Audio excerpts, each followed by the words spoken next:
सहज नहीं है शिव पुराण, सरल नहीं है देवादिदेव महादेव की कथा। कितना सुंदर भगवान शंकर से माता सती ने कुछ प्रश्न किए हैं और कहते हैं कि अमरनाथ की गुफा में माता पार्वती जी ने भगवान शंकर से प्रश्न किए थे।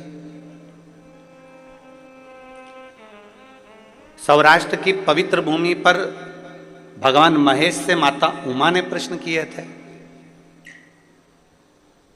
और कहते हैं काशी के अंतर्गत काशी की पवित्र भूमि पर माता सती ने बारंबार भगवान शंकर से प्रश्न किए। कई प्रश्न माता सती भगवान देवादिदेव महादेव से करती हैं, कई प्रश्न।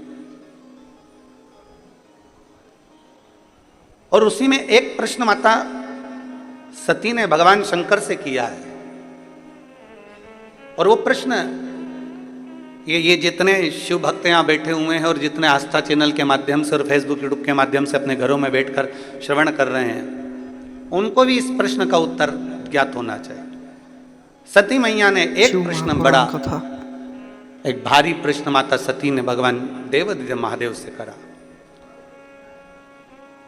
बिलवाड़ा राजस्थान शिव महापुराण कथा। कौटी कौटी बार बार जन्म, बार बार मृत्यु संसार सागर में मानव की होती है।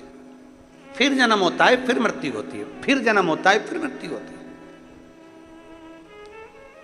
जगत गुरु शंकराचार्य जी ने तो अपनी भाषा में कहा है कि पुनरपि जननम पुनरपि मरणम से छूटना है, इससे मुक्त हो जाना है, इससे बाहर निकल जाना। अब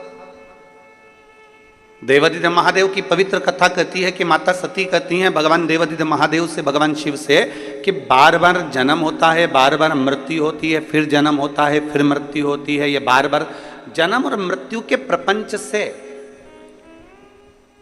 मनुष्य कब बाहर निकल सकता है?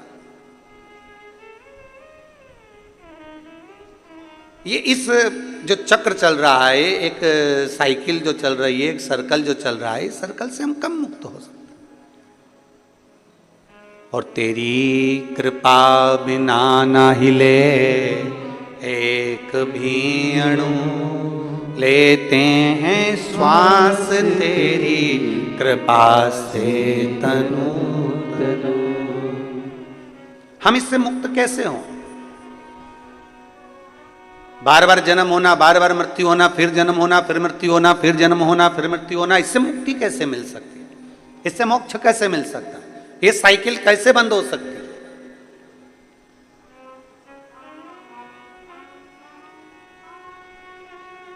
कैसे मुक्त हुआ जाए?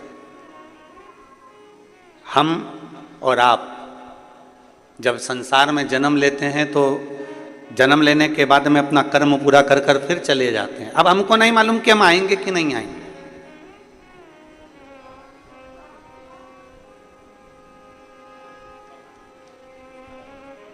पैसा जैसे जेब में रहता है ना, और पैसा जेब में है तो खूब अच्छे वीआईपी होटल में भी रह लो, वीआईपी होटल में भोजन भी कर लो, वीआईपी होटल में आराम से रहो, खाओ पियो मौज करो। फिर तो वेटर आएगा तो वेटर भी तुम्हारा सूटकेस उठाएगा। तुम्हारे पास अगर पैसा है तो वेटर भी सर जी सर जी सर जी सर जी क्या लाऊं, क्या लाऊं, बोलो सर जी क्या लेकर आऊं, बोलो सर जी क्या लाऊं।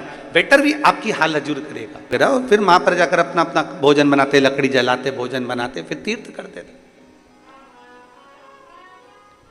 आजकल कोई भी अपने साथ में ये खाने का सामान लेकर नहीं जाता और तीर्थ चले जाते हैं। हमने कहा आज के लोग चतुर हैं, जेब में 500 के नोट की गड्डियां फंसाते हैं और चल जाते हैं। बस एक गड्डी, दो गड्डी तुम्हारी जेब में अगर फंसी हुई है फिर तो तुम कहीं पर भी चले जाओ।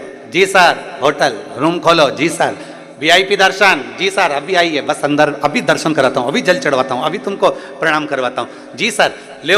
फिर तो तुम्हारे पास में अगर 500 की नोट की गड्डी बस फंसी हुई है तो जी सर लो, अभी मैं तुम्हारे गले में माला भी पहनाता हूँ, सर मैं आपको अभी भगवान से दर्शन कराता हूँ, सर मैं अभी आपको उनसे मिलवाता हूँ, सर मैं अभी ऐसा करवाता हूँ। बस 500 के नोट की गड्डी तुम्हारे जेब में है तो तुम मंदिर में दर्शन भी वीआईपी कर लोगे, ठहर भी जाओगे, होटल में भी पहुंच जाओगे, भोजन भी कर लोगे, अच्छे से घूम भी लोगे, फिर भी लोगे। तुम्हारे को ना चावल ले जाना है, ना दाल ले जाना है, ना बर्तन ले जाना है, ना भांडा ले जाना है, ना कोई सामग्री ले जाना है। बस अपनी जेब में 2 गड्डी फंसा कर रखो और चल दो, तो तुम्हारी सारी व्यवस्था अच्छी होगी। हम भी उस बच्चे से यही कहे कि अपनी जेब में जैसे 2 गड्डी फंसाना जरूरी है, उसी तरह अपने दिल में शंकर और पार्वती को फंसाना जरूरी है, तो ऊपर भी व्यवस्था अच्छी मिल सकती है। अगर ये 2 आपके हृदय में फंस गए, ये 2 आपके दिल में आ गए, तो फिर आपकी व्यवस्था ऊपर भी अच्छी है। नीचे तो नीचे जाने दो, ऊपर भी व्यवस्था अच्छी है। एक विश्वास अपने भीतर प्रबल किया, 2 गड्डी हमने जेब में फंसा ली है और फिर तीरथ को चल दी है। बस भगवान का नाम हमने हृदय में रख लिया और चल दी।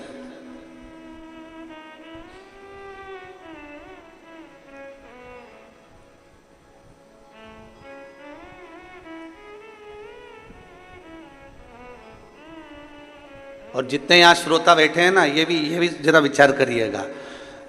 बड़े जब कथा होती है, जगह संभालना पड़ती है, व्यवस्था करना पड़ती है, फिर साथ में छाता, फिर बिछाने का सामान, फिर सब। और बाबा ने ऐसी करुणा करी, ऐसी कृपा करी कि चलकर देवाधिदेव महादेव कुबेर भंडारी अपने नगर में आकर कथा सुनते।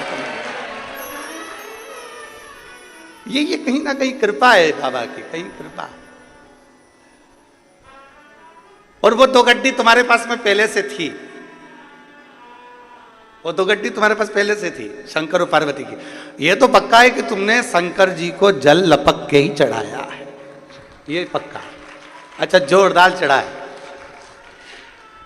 और वो 2 गड्डी तुम्हारे पास में पहले से थी, एक शिव, एक पार्वती, एक राम कृष्ण, शंकर पार्वती शिव राम कृष्ण रूपी, शंकर पार्वती रूपी जो गड्डी तुम्हारे पास में है, तुमने उसका प्रयोग करा और दिल से श्री शिवाय नमस्तुभ्यम, श्री शिवाय नमस्तुभ्यम जपते रहे, जपते रहे, जपते रहे। उसका पुण्य फल आज प्रकट हो।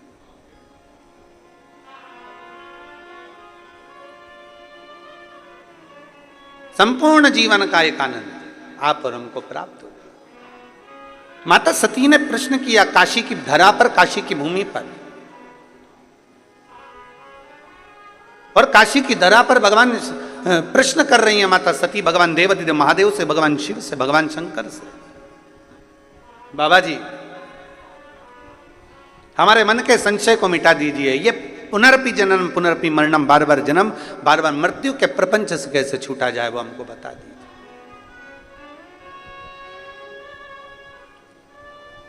हम कैसे छूटे हैं। और भोलेनाथ सुना दो ऐसी कथा, जिसे सुनकर मैं भी अमर हो लूं। हे शंभु, है त्रिकालदर्शी, है कैलाशी, है विनाशी, जिसको श्रवण कर मेरे भीतर के संशय मिट जाए, जिसको श्रवण कर मेरे भीतर का संशय चले जाए, ऐसी कथा मेरे जीवन को श्रवण करा दीजिए। मुझे श्रवण करना है ऐसी कथा जो मेरे संशय को मिटा दे, मेरे संशय को समाप्त कर दे। मां भगवान देवाधिदेव महादेव सुन रहे हैं। माता सती बारंबार प्रश्न कर रही हैं, भगवान शंकर से बारंबार प्रश्न किया जा रहा है, बारंबार। और कितना सुंदर बात है, शिवपुराण कहती है यदि हमारा कर्म अच्छा है, यदि हमने श्रेष्ठ कर्म करा है, तो हमको भगवान को ढूंढने की जरूरत नहीं पड़ती, बाबा देवाधिदेव महादेव हमको ढूंढता है।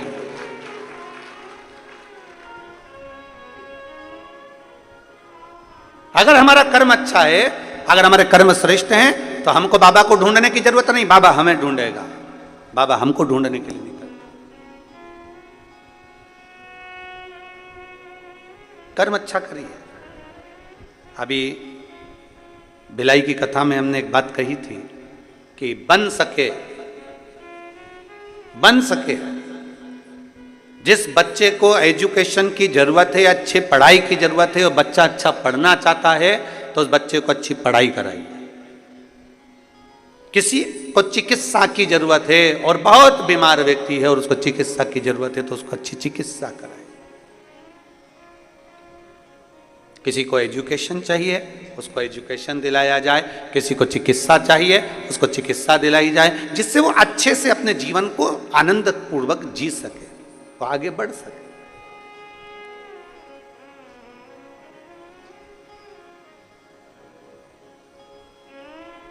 किस किस ने सुनी थी भिलाई की कथा? हाथ उठाओ जरा। सभी ने सुनी है? रख लो रख लो रख लो। अगर चिकित्सा की जरूरत है तो चिकित्सा मिले, और यदि कहीं शिक्षा की जरूरत है तो शिक्षा मिले, और प्रयास करें कि अच्छी शिक्षा, अच्छी चिकित्सा जनमानस तक पहुंचे।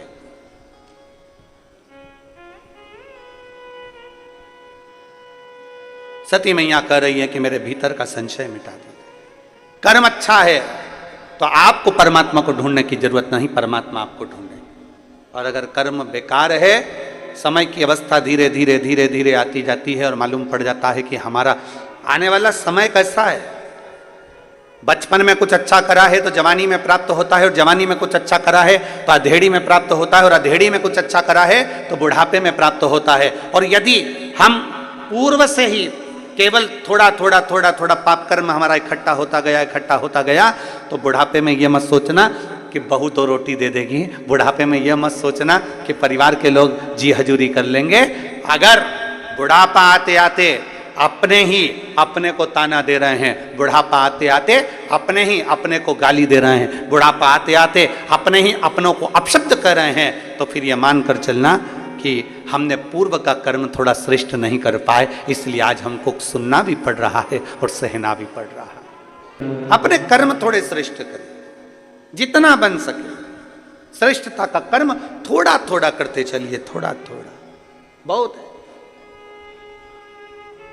ये मेरी जीजियां बेटी है ना, इनको ज्यादा पैसा नहीं मिलता है, ये तो थोड़ा बहुत मायके गई, पापा ने दे दिया, माँ ने दे दिया, बाबूजी ने दे दिया, महतारी ने दे दिया, थोड़ा थोड़ा इकट्ठा करती है। बच्चों का मिलता है वो इकट्ठा कर लेती है, थोड़ा सा पति देवता दे देते हैं वो इकट्ठा कर लेती है, थोड़ा कहीं कोई मेहमान पावना आ गया, कहीं से धन आ गया तो वो इकट्ठा कर। जो नौकरी करती है उनका नहीं कर रहे हम, जो सर्विस कर रहे हैं उनका हम नहीं कर रहे, हम तो जो घर की दीदियां हैं, घर की हमारी बहनें, हमारी जीजियां हैं, हम उनका करें थोड़ा थोड़ा थोड़ा थोड़ा 50, 100, 500, 200, 25, 50, 100, 500, 200 इकट्ठा कर लेती है। किसके लिए इकट्ठा करा इन्हें? बोलो बोलो जरा जीजियों, बोलो जरा जम के। खुद के लिए? बोलो जम के। नहीं। किसके लिए इकट्ठा करा? ये पैसा इकट्ठा करा जब बच्चों को जरूरत पड़े तो मैं निकाल कर दे सकूं, और पति को जरूरत पड़े तो मैं निकाल कर दे सकूं, ये उस समय के लिए, खुद के लिए नहीं।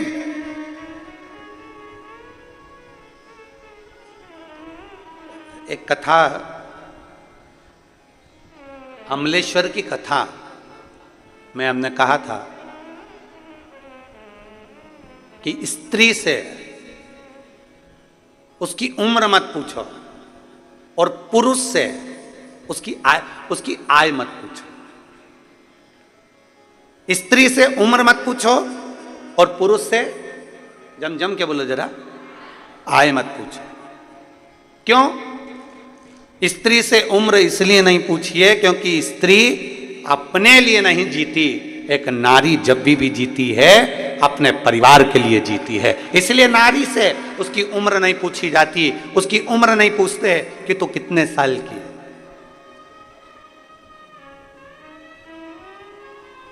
स्त्री से उसकी उम्र नहीं पूछी जाती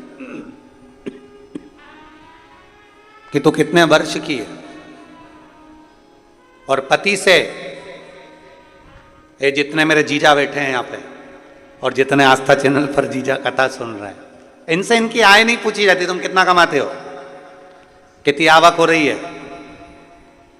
कितने की फसल गई, कितना आया, नौकरी करते हो, सर्विस करते हो, कितना मिलता है, कितना कटता है और कितना मिलता है, इनसे नहीं पूछा जाता। स्त्री से उम्र मत पूछो और पति से उसकी आय मत पूछो, क्योंकि घर का पिता, घर का पुरुष जब भी कमाता है अपने लिए नहीं कमाता, वो अपने परिवार के लिए कमाता है, वो अपने लिए नहीं कमाता। क्या पूछा जाए इनसे? एक नारी का पूरा जीवन, एक स्त्री का पूरा जीवन अपने परिवार के लिए लग जाता है, पूरा जीवन।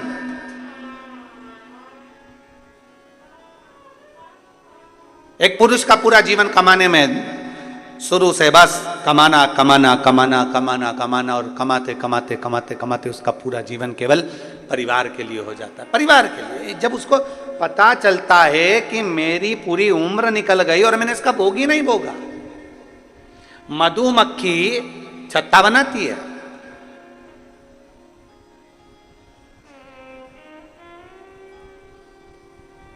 वो तो अच्छा है, ये यहाँ पे मधुमक्खी का छत्ता नहीं है। एक बार कहीं कथा करने गए थे बिहार साइड में, तो वहाँ मधुमक्खी का छत्ता था। अब वो इतनी बड़ी बड़ी ये लाइटें जलती हैं, तो वो मधुमक्खी का छत्ते में से मक्खियाँ निकल निकल के सब इधर उधर।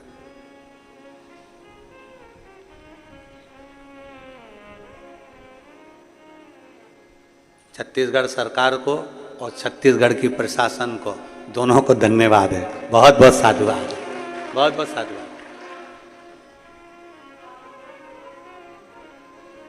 मधुमक्खी अपना छत्ता बनाती है, जगह जगह से पुष्प का रस लेकर आती है और शहद बनाकर तैयार करती है। उसको लगता है मैं खाऊंगी, अब मैं तैयार करा, अब मैं खाऊंगी, अब मैंने तैयार करा, अब मैं पाऊंगी।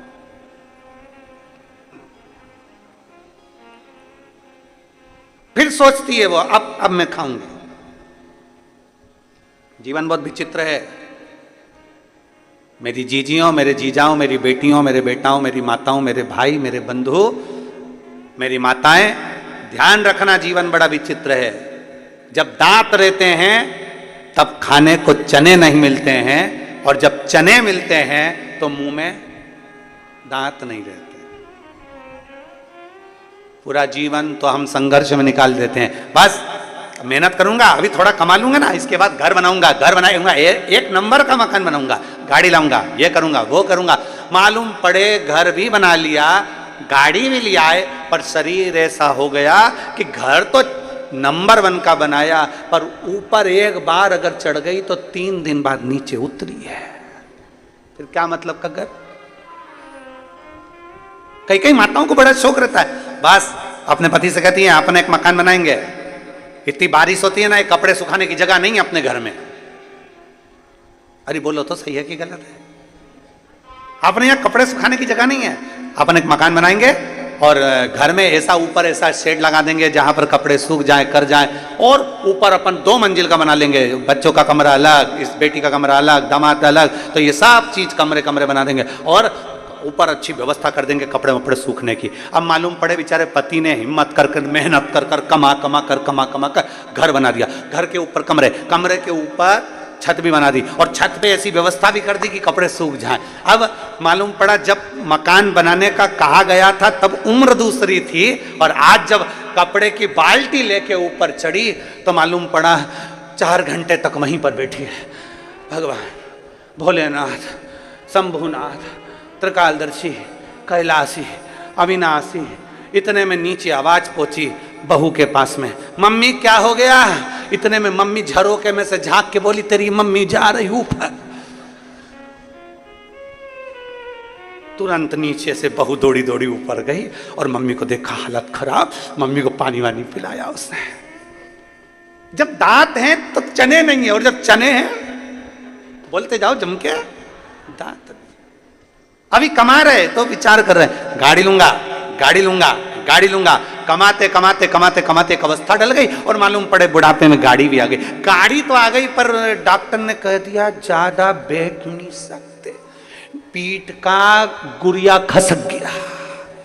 अब एक गुरिया खसक गया। अब थोड़ी देर तक गाड़ी में बैठा था, इतनी देर में तो घर पहुंचा और पत्नी कह रही जी सुनो तो सरी, कथा चल रही है, गांव का नाम नहीं बोलूंगा, यहाँ का नाम तो बोलूंगा ही नहीं,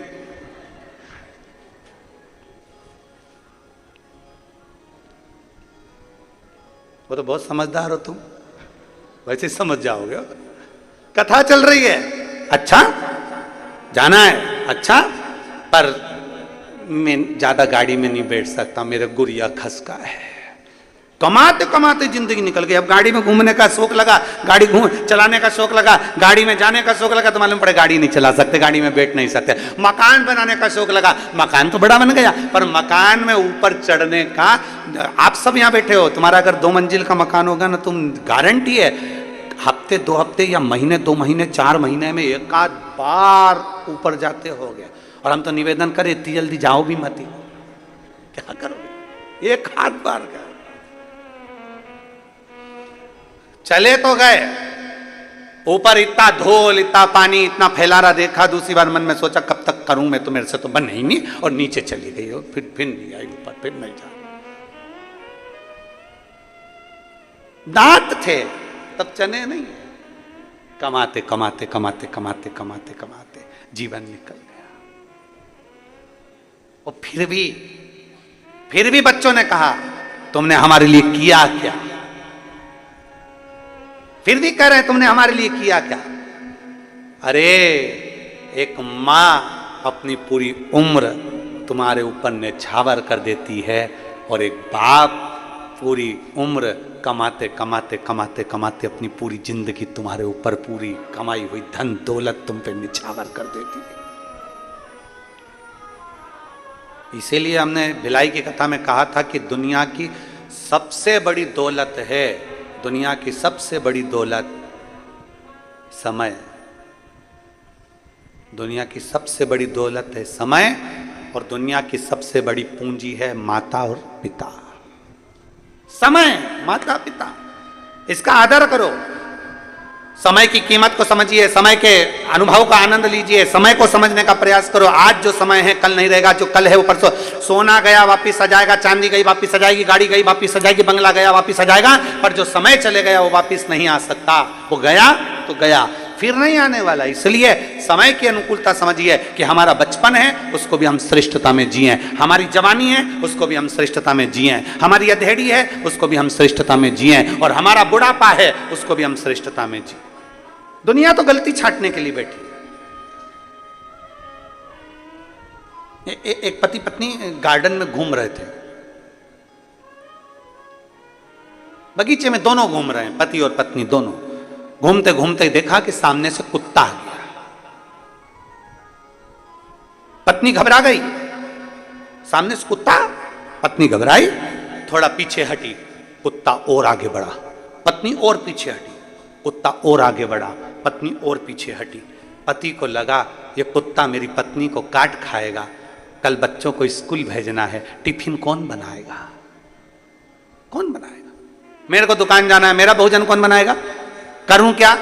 जैसे कुत्ता जम के लपका, पति ने पत्नी को गोदी में उठा लिया, जो गोदी में उठाया कुत्ता भाग गया। कुत्ता भागा, पत्नी नीचे उतरी, उतरते सी चिल्ला के बोली तुम में अकल है थोड़ी बहुत भी, तुम्हें लक्षण है थोड़ा बहुत भी। पति ने कहा क्या हो गया, दुनिया के लोग कुत्ते को भगाने के लिए पत्थर उठाते, तुमने मुझे उठा लिया। अब पति हाथ जोड़ के बोला मैंने तेरे को मारने के लिए कुत्ते को नहीं उठाया था, मैंने तो इसलिए उठाया था कि तुझे कुत्ता नहीं काट का है, मेरे पाँव में काट लेगा चल जाएगा, पर तुझे काटेगा तो मुझे अच्छा नहीं लगेगा। पर समझ है ना व्यक्ति की, क्या समझेगा। आप किसी को कितना भी समझाने का प्रयास कर लो, उसकी बुद्धि उसके विवेक उसके आनंद के साथ जितना समझ सकता है उतना ही समझेगा, उतना ही, उससे ज्यादा वो नहीं समझ सकता।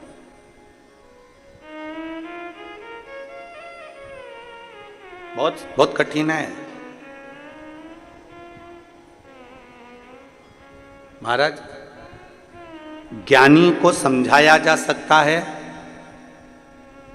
समझा सकते, अज्ञानी को समझाया जा सकता है। ज्ञानी को समझाना सरल है, अज्ञानी को समझाना सरल है, पर अभिमानी को समझाना दुनिया का सबसे कठिन काम है। आप अभिमान वाले व्यक्ति को नहीं समझा सकते, जिसके अंदर अभिमान भरा हुआ, अहंकार भरा हुआ, मैं और मेरा। लंकाधिपति रावण को कितना समझाया मंदोदरी ने,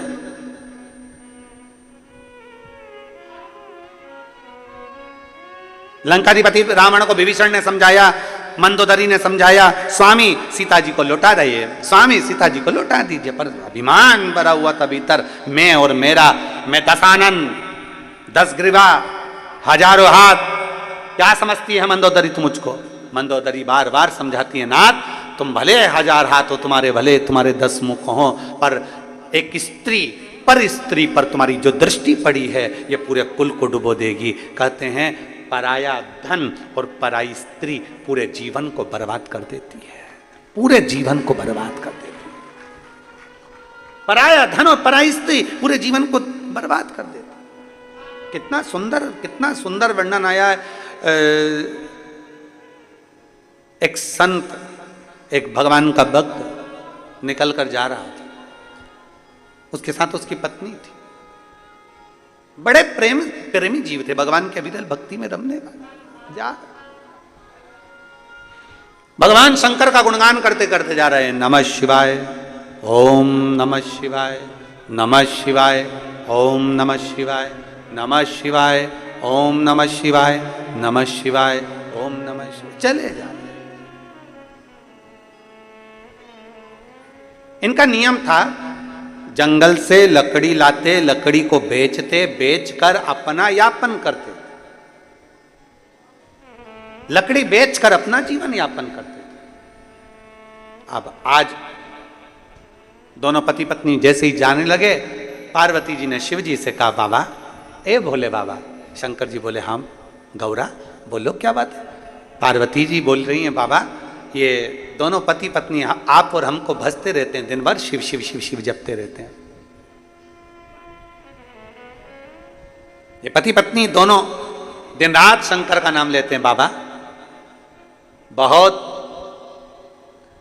बहुत तकलीफ में, आप कृपा कर दो ना, इनको थोड़ा बहुत धन दे दीजिए ना, आपके कुबेर के खजाने में से, कुबेर के भंडार में से थोड़ा सा धन इनको दे दो। शंकर भगवान पार्वती जी से बोले, पार्वती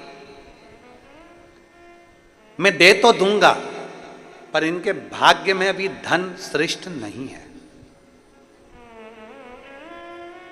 इनके भाग्य में भी धन श्रेष्ठ नहीं है।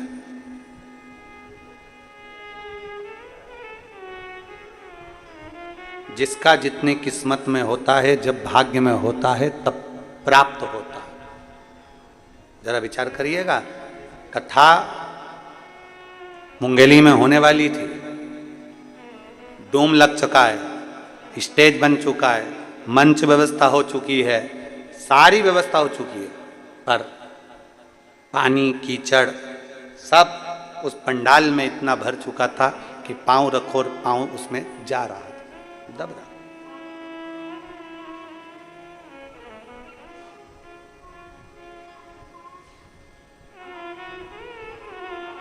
ऐसा नहीं है कि प्रशासन नहीं चाहता कि कार्यक्रम नहीं हो, अपने क्षेत्र में कार्यक्रम हो, ये तो प्रशासन भी चाहता है।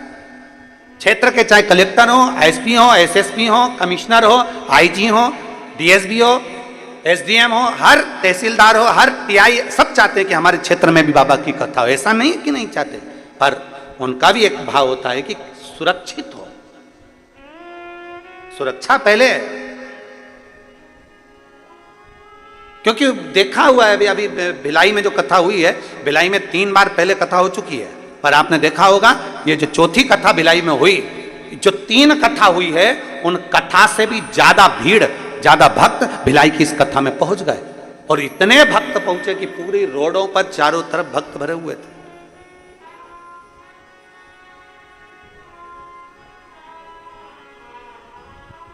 अब कथा होना थी उंगली के अंतर्गत, कथा कहीं हो सकता है कि आप आए नहीं और सुबह हो गई, मेरी पूजा की थाली धरी की धरी रह गई। वो तराजू होता है ना, तराजू में एक इधर भी वजन रख के देखा जाता है, इधर का भार की इधर का भार। हमें तो लग रहा है छत्तीसगढ़ का कांटा यहाँ था और इधर भी भार देखा गया, तो हो सकता है तुमने पानी ज्यादा चढ़ाया होगा, तराजू उधर तक गया।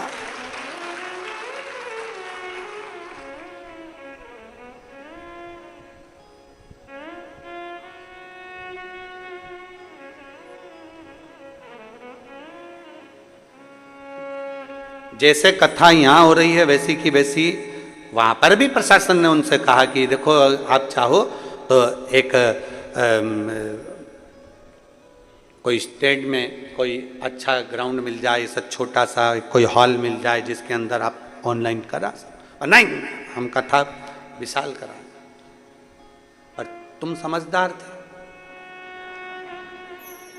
तुम बड़े चतुर थे, और तुम लोगों ने सोच लिया बिल्ली के भाग से चीटका टूटा है, मक्खन अपने ही भाग्य में आ जाए तो अच्छा। ऐसा नहीं कि प्रशासन नहीं सोचता, कार्य के लिए सोचता है, पर सुरक्षित हो, सबकी रक्षा हो, सब श्रेष्ठता, सुरक्षा के साथ। इनकी किस्मत में नहीं है। भगवान शंकर कह रहे हैं पार्वती अगर मैं इसको सोना चांदी दे भी दूं, हीरे पन्ने दे दूं, पर इन दोनों पति पत्नी के भाग्य में नहीं। कैसे नहीं है प्रभु? बहुत साधारण है ये लोग, दे दो ना, थोड़ा सा धन दे दो ना। शंकर भगवान बोले ये दोनों पति पत्नी नहीं ले सकते। मुझे मेरा विश्वास कहता है शंकर की आराधना करने वाला, शंकर की उपासना करने वाला ये दूर रहता है, पर धन से भी दूर होगा, पर स्त्री से भी दूर होगा, नहीं ले सकते। पार्वती जी बोली मेरे को दो धन में क्या दो। पार्वती जी ने एक लाल कपड़े में थोड़ा सा आभूषण, माणिक मोती, सोना चांदी, हीरा पन्ना बांधा और रास्ते में डाल दिया।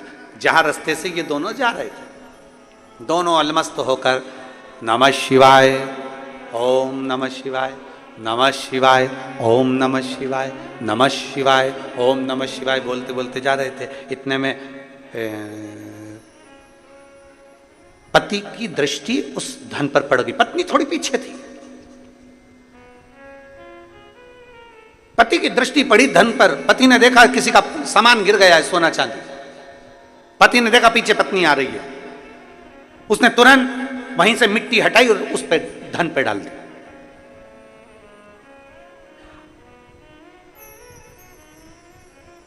पत्नी ने पूछा आते से क्या कर रहे हो?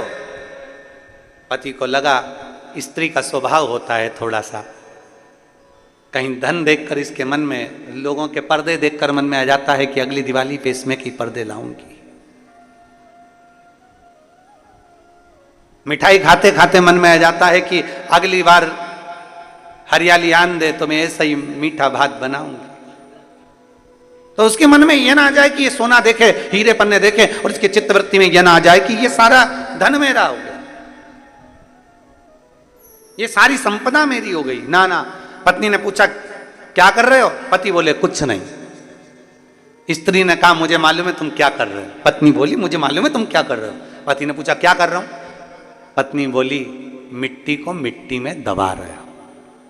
पति की आंख में से आंसू बह गए। मैं अपनी पत्नी को समझ नहीं पाया, वो जान गई थी ये सोना मिट्टी है, दूसरे की दौलत हमारे लिए धूल की तरह है, दूसरे का धन हमारे लिए धूल की तरह है, दूसरे की संपदा हमारे लिए धूल की तरह है, दूसरे का पड़ा हुआ पैसा हमारे लिए धूल की तरह है। दुनिया के लोग समझ नहीं पाते। किसी का पड़ा मोबाइल मिल गया, सोचते हैं खुशी होती है, 2000, 5000, 10,000 का मोबाइल मिल गया, पर उसको मालूम नहीं है कि तूने 5000 का मोबाइल तुझे जो पड़ा हुआ मिला है वो तेरे को कौन से समय पर कहां ले जाकर तुझे खड्डे में डालेगा। किसी का पड़ा हुआ सोना मिल गया, चांदी मिल गई, कुछ सामान मिल गया, हम खुश हो जाते हैं। किसी का बैग मिल गया, किसी का चेन मिल गई, किसी का मंगलसूत्र मिल गया, किसी का सामान मिल गया, पर वो ये समझ नहीं पाते कि ये सोना हमें किस गर्त तक लेकर जा सकता है।